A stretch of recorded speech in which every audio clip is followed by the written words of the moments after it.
আমি মোহাম্মদ ওমর ফারুক বিশ্বাস, পাবনা জেলার সুজানগর উপজেলার হাটখালী ইউনিয়ন থেকে আমি রওনা করেছি ঢাকার উদ্দেশ্যে বাইসাইকেল যোগে। আমার এলাকার পক্ষ থেকে মেসেজ দিতে চাই, যদি দেখা হয় সেই ক্ষেত্রে আমি কিছু মেসেজ দিতে চাই।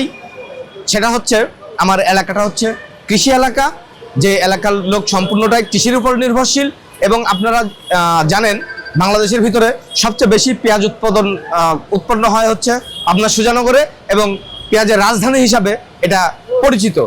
সেই পেঁয়াজের রাজধানীর এলাকার লোক আমরা, এবং সেই কৃষকদের বর্তমান যে অবস্থা, কৃষকদের অবস্থা খুবই খারাপ। 1 মণ পেঁয়াজ উৎপাদন করতে খরচ হচ্ছে 1500, 1600, 1700 টাকা অনেক সময়, আবার বিক্রির সময় এখন সেই পেঁয়াজের দাম হচ্ছে 600 থেকে 800 টাকা। এবং যে পেঁয়াজটা কৃষক সংরক্ষণ করে রাখবে, যে এখন দাম বেশি নাই, আমরা হয়তো কিছুদিন পরে বিক্রি করব, এখন সংরক্ষণ করা অবস্থায় আমরা পেঁয়াজটা চাঙে রাখি, সেই চাঙের পেঁয়াজটাকে নামিয়ে এখন ফেলে দিতে হচ্ছে, পেঁয়াজগুলো পচে যাচ্ছে। এটার যে সংরক্ষণ ব্যবস্থা, সেই ব্যবস্থাকে আরও উন্নত করতে হবে। এবং সরকার যে পেঁয়াজটা সংরক্ষণ করার জন্য কিছু ঘর দিচ্ছে, এটা আসলে তুলনামূলক হারে খুবই সামান্য। এই ঘরগুলোকে বাড়াতে হবে। এবং যে এয়ারফ্লো মেশিনগুলো দিচ্ছে পেঁয়াজটা সংরক্ষণের জন্য, এই এয়ারফ্লো মেশিনগুলো তুলনামূলক হারে একদম অতি সামান্য। প্রত্যেকটা কৃষকের ঘরে এই এয়ারফ্লো মেশিনগুলো পৌঁছিয়ে দেওয়ার জন্য আমি সরকারের কাছে অনুরোধ জানাবো। যদি দেখা হয় আমি অবশ্যই এই কথাগুলো বলবো। এবং সাথে আমার এলাকার যে আপনার স্বাস্থ্য ব্যবস্থাটা একদম ভণ্ডুল।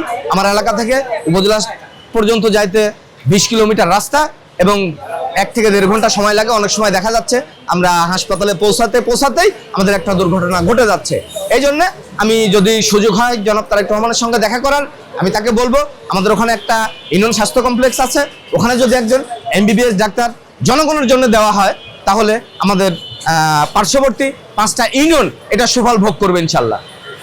সর্বপ্রথম যেটা আমার একটা প্রতিজ্ঞা ছিল, যেটা অনেক আগের 2018 সালের ফেব্রুয়ারির 8 তারিখে, যেদিন বেগম খালেদা জিয়াকে প্রথম অবৈধ এবং মিথ্যা মামলায় গ্রেফতার করা হয়, ওই দিন আমার প্রতিবাদের ভাষা থেকে আমি আমার সৌন্দর্যকে বিসর্জন দিয়ে আমি নাড়া হয়ে যাই, মাথার চুল ফেলে দিই, এবং প্রতিবাদ থেকেই আমি একটা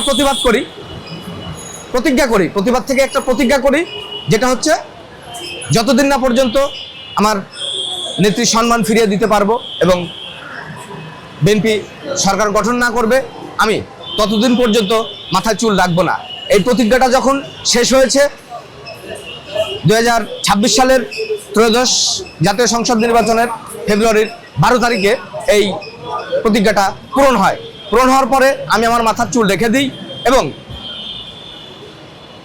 তারপরে ঢাকাতে আসার পরে বেগম খালেদা জিয়ার কবর জিয়ারত করার পরে তখন আমার ভিতরে একটা অন্যরকম অনুভূতি তৈরি হয়। আমি যার জন্যে নানা হয়েছিলাম, যাকে দেখাবো চুলটা, সেটা আসলে পৃথিবীতে নেই।